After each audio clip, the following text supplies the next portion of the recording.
Summer has kicked off. Hello and welcome to my review of the Marvel Comics movie, Thor, starring Chris Hemsworth and Natalie Portman. The title character of this movie, Thor, is an arrogant, brash warrior played by Chris Hemsworth who is about to be crowned the king of the realm of Asgard.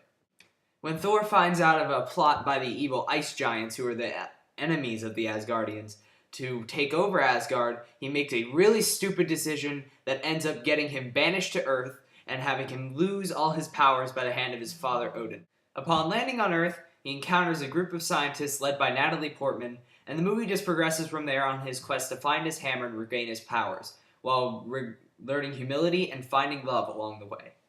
Meanwhile, Thor's brother Loki, the jealous, evil god of mischief, takes over the realm of Asgard.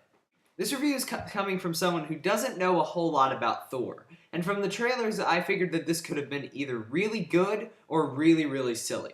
And thanks to Kenneth Branagh and his team, this movie is definitely the former. The main thing that makes this movie work is its cast, mainly Chris Hemsworth. Now, you've never really seen Chris Hemsworth before. He had a brief part in Star Trek as Kirk's father, but other than that, he's a relative unknown, but he is definitely a star after this film. Not only is he a great screen presence, but he strikes a perfect balance between arrogance and likability. Some really funny moments in this movie involving some fish-out-of-water scenarios that he encounters on Earth.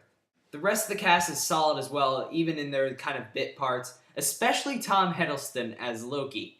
The dynamic between him, Thor, and Odin, who's their father, is a lot more fleshed out than I thought it would be, and it gave these characters a little more time to develop, and I really found their trauma as a family interesting. And the movie's overall plotline is a little better than I expected it to be. It gives you a nice balance between the Asgard and Earth stuff, like a good mesh of crazy fantasy and more down-to-earth, a little more humorous type stuff. And there's also some interesting questions raised about the difference between science and magic, and like I said before, there's also a really interesting family dynamic. Also, the way they develop Thor as kind of a fallen hero who has to learn humility in these lessons through this adventure is very well handled. And like Iron Man 2, this movie does have some stepping stones to the Avengers. But unlike Iron Man 2, they don't feel crowbarred in. S.H.I.E.L.D. is a very integral part of the plot in this film, and they don't feel crowbarred in. They feel like they're an organic addition to the movie, and the movie's a hell of a lot better with them as opposed to without them. Everything they teased in this movie just made me more excited for the Avengers.